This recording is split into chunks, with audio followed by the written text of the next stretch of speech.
أعوذ بالله من الشيطان الرجيم بسم الله الرحمن الرحيم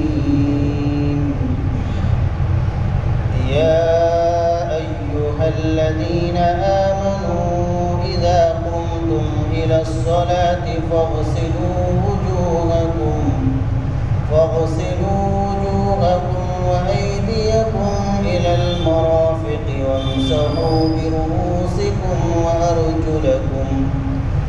وامسحوا برؤوسكم وأرجلكم إلى الكعبين وإن كنتم جنبا فاطهروا وإن كنتم مرضى أو على سفر أو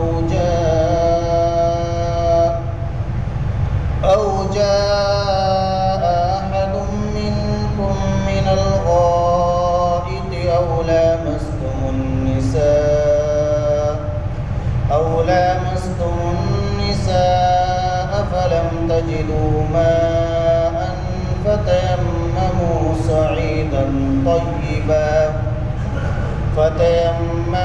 صعيدا طيبا فامسحوا بوجوهكم وأيديكم منه ما يريد الله ليجعل عليكم من حرج ولكن يريد ليطهركم وليتم نعمته عليكم لعلكم تشكرون واذكروا نعمة الله عليكم وميثاقه الذي واثقكم به إذ قلتم سمعنا وأطعنا واتقوا الله إن الله عليم بذات الصدور.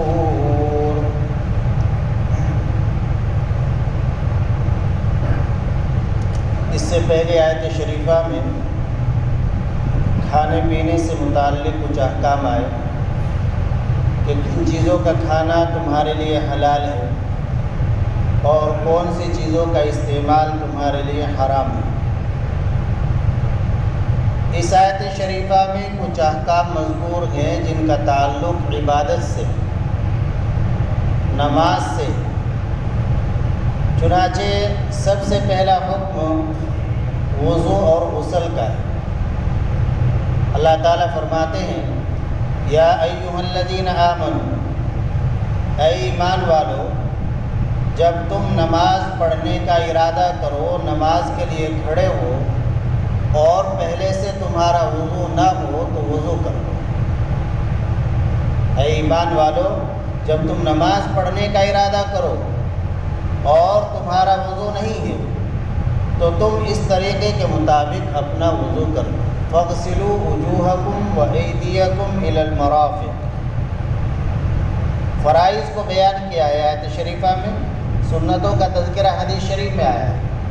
تو پہلا فرض ہے، وضو میں 4 فرض ہیں، چاروں قرآن کریم کی اس آیت شریفہ سے ثابت ہے. وضو میں پہلا فرض ہے چہرے کا دھونا. قرآن نے کہا وامسحوا برؤوسکم، اپنے چہرے کو دھو. پھر چہرے کی حد حدیث شریف میں اور فقہا نے وضاحت سے بیان کی ہے کہ کتنا چہرہ دھونا ہے اور اس کی کیا حد ہے، لمبائی میں کیا حد ہے، چوڑائی میں کیا حد ہے. یہ تمام تفصیل حضرات فقہا نے بیان کی ہے کہ لمبائی میں چہرے کے دھونے کی حد یہ ہے کہ پیشانی کے بالوں سے ٹھوڑی کے نیچے تک اہتمام کے ساتھ، اور ایک کان کی لو سے دوسرے کان کی لو تک پورا چہرہ دھو. پیشانی کے بالوں سے ٹھوڑی کے نیچے تک، یہ بھی داخل ہے پیشانی. فاغسلوا وجوہکم جو پہلا فرض ہے، اور اللہ حکم دے رہے ہیں کہ اپنے چہرے کو دھو. تو اس چہرے کی جو حد ہے لمبائی میں پیشانی کے بالوں سے لے کر ٹھوڑی کے نیچے تک، اور چوڑائی میں ایک کان کی لو سے دوسرے کان کی لو تک، اتنے حصے کا دھونا وضو کے لیے فرض ہے. اہتمام کے ساتھ ایک مرتبہ دھونا فرض ہے اور 3 مرتبہ دھونا یہ سنت ہے. ہر مرتبہ اچھی طرح دھو. یہ نہیں کہ جلدی جلدی اس طرح 3 جھپکے مار لیا اور پھر آخر میں اس طرح کر لیا، نہیں، ہر مرتبہ اچھی طرح دھونا۔ بعض حضرات فرماتے ہیں کہ 1 مرتبہ پورے چہرے کو دھونا فرض، 2 مرتبہ دھونا سنت، اور 3 مرتبہ دھونا کمال سنت۔ 3 مرتبہ سے زیادہ نہ دھوئے۔ حدیث شریف میں اس کو اساء و تعاطیٰ فرمایا کہ جو آدمی 3 سے زائد 3 آخری حد بیان کر دی گئی، اس سے زائد مرتبہ جو دھوئے گا تو وہ اسراف میں بھی داخل ہے، پانی فضول خرچی کر رہا ہے، فضول خرچ کر رہا ہے پانی کو، اور اللہ کے نبی صلی اللہ علیہ وسلم نے ایسے شخص کو برا کرنے والا فرمایا، زیادتی کرنے والا فرمایا۔ عبادت بندگی اسی کا نام ہے کہ آدمی شریعت کی حد میں رہ کر کام کرے، اس کے دائرے میں رہ کر کام کرے، اپنی مرضی سے اپنے عقل سے شریعت کے دائرے سے باہر نہ نکلے۔ یہ نہ سوچنے لگے کہ چلو تنظیف ہی تو ہو رہی ہے، صفائی تو ہو رہی ہے، جتنی مرتبہ چاہے میں وہ دھو لوں، نہیں، 3 مرتبہ آخری حد ہے۔ 1 مرتبہ دھونا فرض، 2 مرتبہ دھونا سنت، 3 مرتبہ دھونا کمال سنت۔ اور وضو کرتے وقت اس بات کا خاص خیال رکھنا چاہیے کہ آپ پانی لیں، اپنے دونوں ہاتھوں میں ٹنکی بند کریں ایک ہاتھ سے، کوشش اس انداز سے بہتر یہ ہے لوٹے سے وضو کریں، ورنہ یہ پانی کتنا استعمال ہو جاتا ہے، کئی لوٹے ایک وضو میں، ٹنکی کھلی ہوئی ہے، وضو کر رہے ہیں اور پتہ نہیں کتنا پانی بہہ جاتا ہے، اور یہ وقف کا پانی ہے، اس طرح مسجد کا مدرسے کا پانی ہوتا ہے، اس میں اسراف حرام ہے، اس میں اسراف حرام ہے۔ بس جتنی ضرورت ہے اتنا پانی استعمال کرے، اس سے زائد استعمال کرنا یہ ناجائز ہے۔ نبی پاک صلی اللہ علیہ وسلم وضو فرماتے تھے 1 مد پانی سے، اور 1 مد اتنا ہوتا ہے جیسے ہمارا نہانے کا مگھا ہوتا ہے، بڑے والا مگھا جو ہوتا ہے تو اتنا ہے، وہ مد بنا ہوا ہے، میرے پاس موجود ہے پلاسٹک والا۔ نبی پاک صلی اللہ علیہ وسلم کے پاس تو لکڑی کا زمانے میں جو ہوگا، لیکن اسی کی مقدار اور اسی کی شکل کا پلاسٹک کا مد لندن سے بن کے آیا تھا ہمارے ناظم صاحب کے پاس، تو اساتذہ کو ناظم صاحب نے دیے تھے، حضرت مولانا سلمان صاحب رحمۃ اللہ علیہ نے سبھی کو مدرسے میں تقسیم فرمائے تھے، تو رکھا ہوا، اور میں نے اس سے وضو کر کے بھی دیکھا ہے، بہت اچھے طریقے سے سنت کے مطابق وضو ہو جاتا ہے مجھ سے۔ تو یہ ہے پانی کا استعمال۔ اور بھی ہم نے اپنے بزرگوں کو بھی دیکھا کہ وہ اولاً تو لوٹے سے پانی کرتے ہیں، ٹنکی سے یہاں پانی، وہ اگر ٹنکی سے بھی کرتے ہیں تو اس انداز سے پانی لیتے ہیں کہ انگوٹھے سے ٹنکی بند کر دیتے ہیں، پھر اپنا چہرہ دھوتے ہیں۔ تو کوشش اسی کی کرنی چاہیے، ایک طرف تو ہم وضو اتنا اچھا عمل کر رہے ہیں جس سے درجات بلند ہوتے ہیں اور بڑا ثواب ہے، اور دوسری طرف ایک حرام کام کر رہے ہیں، فضول خرچی پانی کی، تو یہ نہ ہونا چاہیے۔ تو 3 مرتبہ دھوئیں، اور اس طرح دھوئیں کہ مکمل چہرہ دھوئیں، 3 مرتبہ، ایسا نہیں جلدی جلدی اس طرح اور آخر میں 1 مرتبہ کر لے، یہ غلط ہے۔ عورتیں بھی ایسا ہی کرتی ہیں، وہ بھی سن لیں، عورتیں عام طور سے ایسا ہی کرتی ہیں، بس آخر میں وہ اس طرح پھیر لیتی ہیں۔ ہم اپنے گھر میں بھی دیکھتے ہیں تو بتانا چاہیے، جو دیکھیں تو اس طرح کی چیز بتائیں، تنبیہ کریں، بچوں کو بھی بتائیں، ابھی سے ان کے ذہن میں یہ بات نقش ہوگی۔ تو پہلا فرض یہ ہوا فاغسلوا وجوہکم، اپنے چہروں کو، وایدیکم الی المرافق۔ دوسرا فرض وضو کا اللہ نے بیان کیا کہ اپنے ہاتھوں کو دھو کوہنیوں سمیت، کوہنیاں دھونے میں داخل ہے اچھی طرح۔ بہت سی مرتبہ آدمی جلدی جلدی ایسے کر لیتا ہے اور کوہنیاں خشک رہ جاتی ہے، نہیں، یہ کوہنیاں داخل ہے خشک وضو میں، دھونے میں داخل ہے۔ حضرت ابو ہریرہ رضی اللہ تعالی عنہ تو جب حدیث شریف کے اندر اللہ کے نبی صلی اللہ علیہ وسلم سے فضیلت سنی وضو کی کہ معلوم کیا آپ سے آپ اپنی امت کو کیسے پہچانیں گے، تو نبی پاک صلی اللہ علیہ وسلم نے فرمایا کہ میری امت غرم محجلین، میری امت ایسی ہوگی کہ جس طرح گھوڑے ہوتے ہیں نا، گھوڑے، تو ایک گھوڑا ہے وہ پورا کالا ہے لیکن اس کے پیر سفید ہے، پیشانی سفید ہے، تو کالے گھوڑوں میں آدمی اسے ایک دم پہچان لے گا، آسانی سے پہچان لے گا۔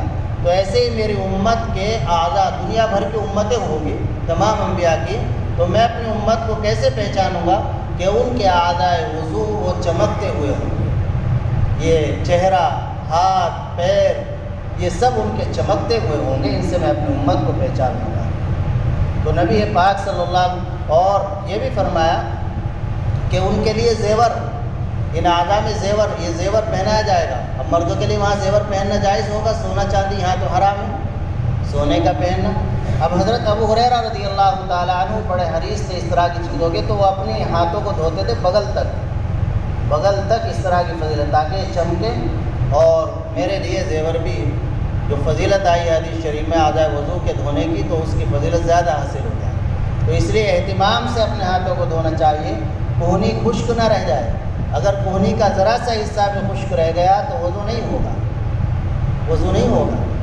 اور کوہنی میں بھی یہی ہے کہ ایک مرتبہ دھونا فرض ہے دونوں ہاتھوں کو، ایک مرتبہ آپ دھوئیں یہ فرض ہے، اور 3 مرتبہ دھونا سنت ہے، 3 مرتبہ دھونا سنت بلکہ کمال سنت۔ تو ہر مرتبہ مکمل دھوئیں، یہ نہیں کہ بس ویسے ہی 3 مرتبہ بعد ایسا کر لیتے ہیں، اس طرح تھوڑا ہی سنت ادا ہوگی پانی سے۔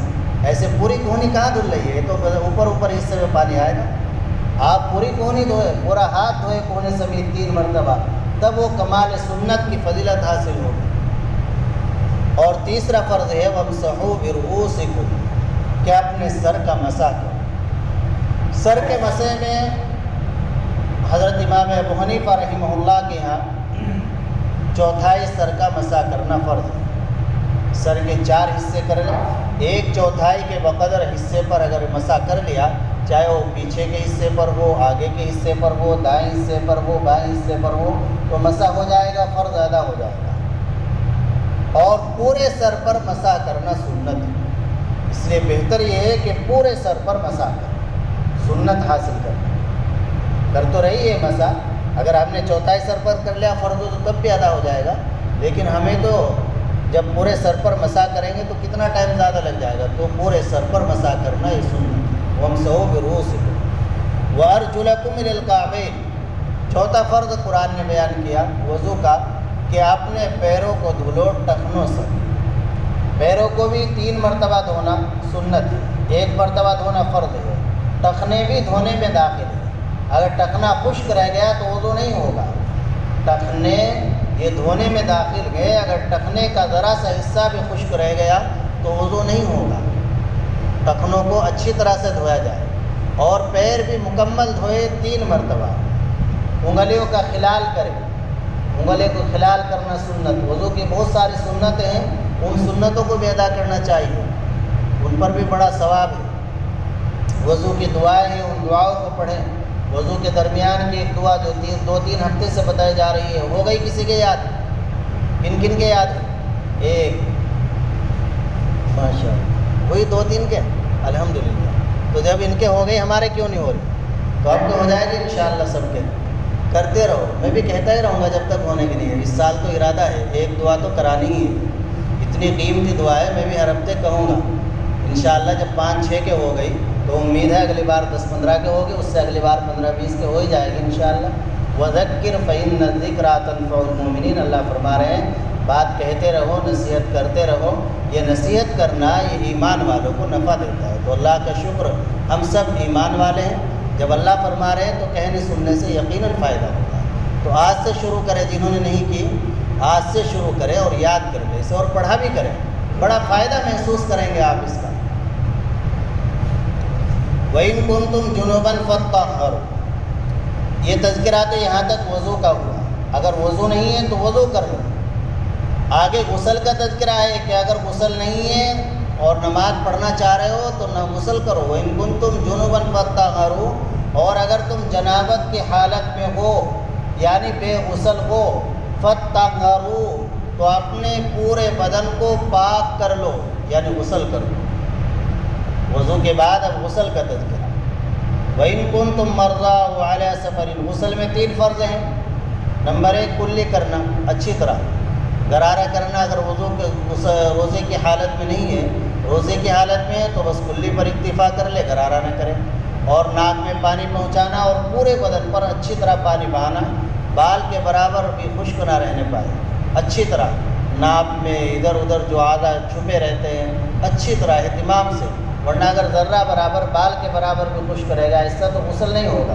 جب غسل نہیں ہوا تو نماز یہ سب کہاں صحیح ہو جائیں گے، نماز وغیرہ صحیح نہیں ہوگی جب تک غسل صحیح نہیں ہوگا۔ اور غسل بھی سنت کے مطابق کرنا چاہیے، آدمی پہلے اچھی طرح اگر بدن پر کوئی ناپاکی لگی ہوئی ہے تو اس ناپاکی کو دھلے، اس کے بعد وضو کرے اور وضو مکمل کر لے۔ کچا غسل خانہ ہے، پانی وہیں جمع ہو رہا ہے تو پیروں کو آخر میں دھو لے۔ یہ بھی حدیث شریف سے ثابت ہے۔ اس زمانے میں کچے غسل خانے ہوا کرتے تھے، اب تو پکے غسل خانے ہیں، تو مکمل وضو کر لیں۔ اس کے بعد نہانا شروع کریں تو ایک طریقہ تو یہ ہے کہ پہلے دائیں کندھے پر پانی ڈالے، پھر بائیں کندھے پر پانی ڈالے اور پھر سر پر پانی ڈالے۔ دوسرا طریقہ یہ ہے کہ پہلے سر پر پانی ڈال لیں، پھر دائیں کندھے پر پانی ڈال لیں، پھر بائیں کندھے پر پانی ڈال لیں۔ یہ بھی سنت طریقہ ہے۔ تو جس طریقے سے بھی چاہے سنت کی نیت سے غسل کریں، سنت طریقے کے مطابق کریں، تو ہمارا یہ نہانا دھونا وضو کرنا یہ بھی عبادت بن جائے گا اگر ہماری نیت سے۔ اگر آدمی نے وضو نہیں کیا اور غسل کر لیا تو اب دو صورتیں ہیں۔ ایک صورت تو یہ ہے کہ غسل کرتے وقت وضو کی بھی نیت کر لی تھی تو وضو کا بھی ثواب مل جائے گا اور غسل کا بھی ثواب مل جائے گا، اور اگر نیت نہیں کی تھی ویسے ہی پانی بہا لیا تو وضو تب بھی ہو جائے گا، الگ سے کرنے کی ضرورت نہیں، لیکن وضو کا ثواب نہیں ملے گا، وضو کا ثواب نہیں ملے گا۔ بہتر تو یہی کہ اچھی طرح مکمل وضو کرے پہلے پھر غسل کرے۔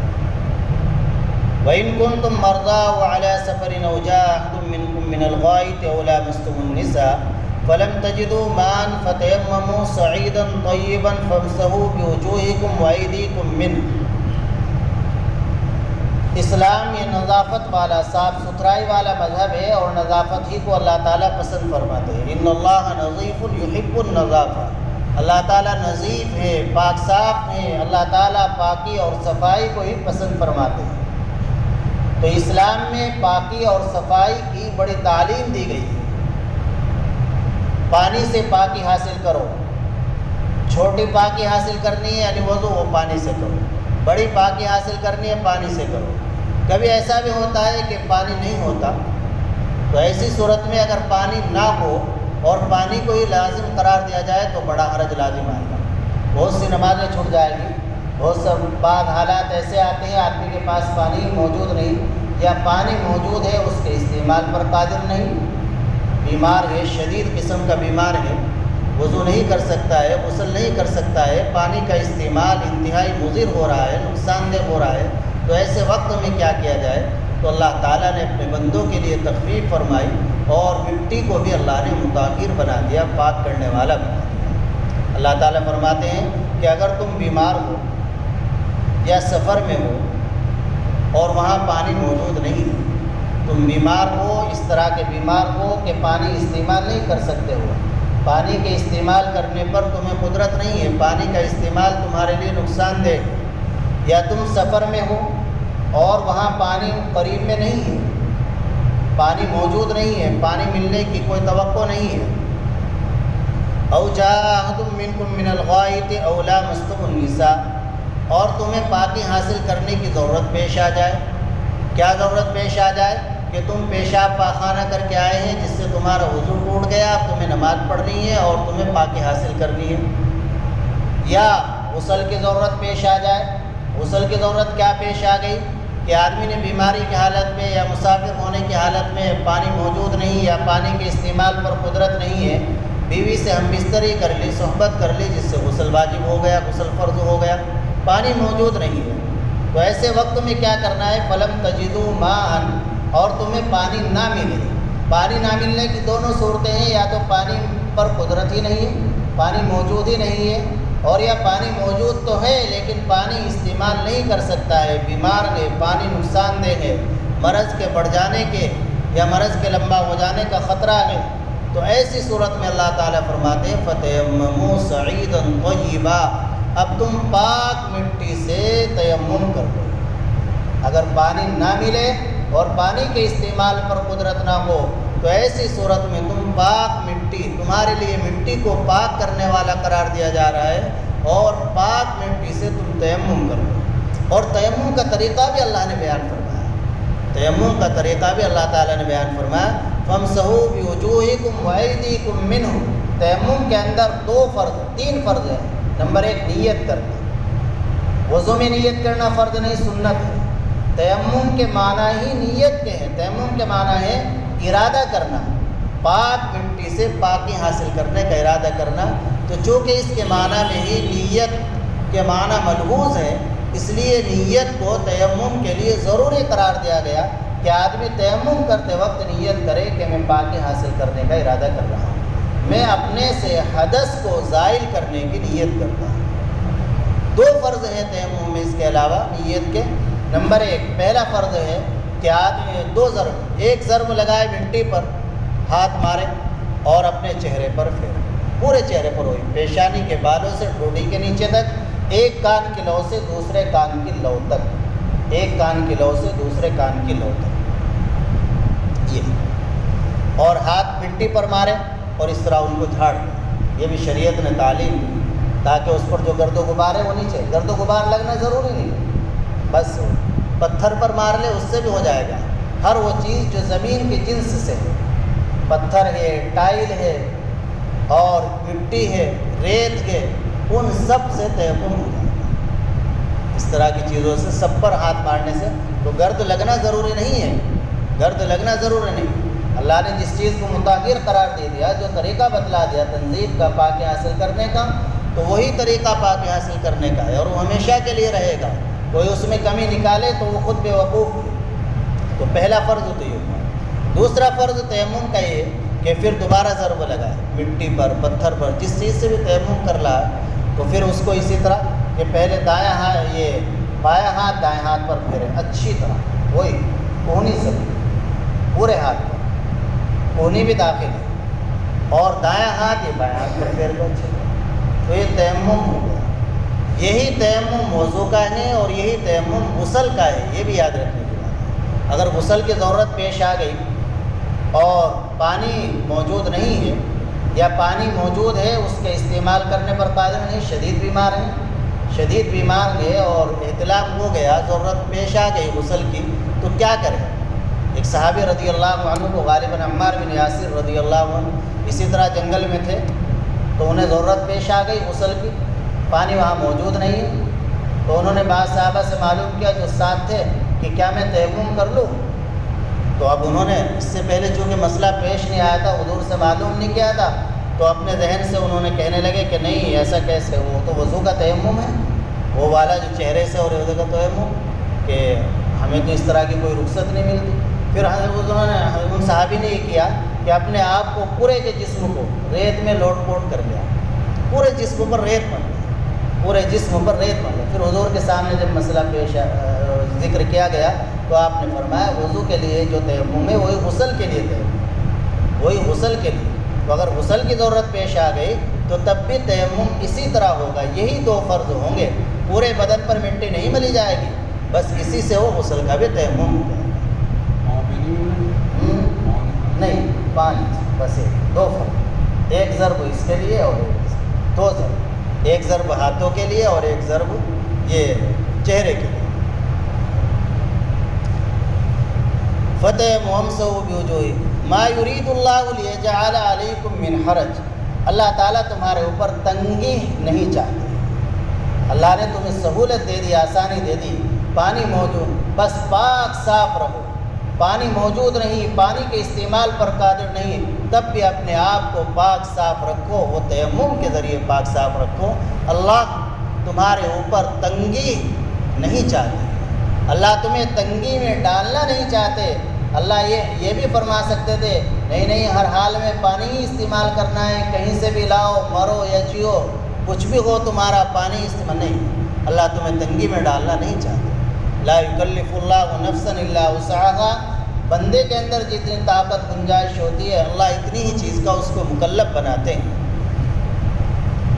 ولیکن یرید لیطہرکم، پھر اللہ کیا چاہتے ہیں؟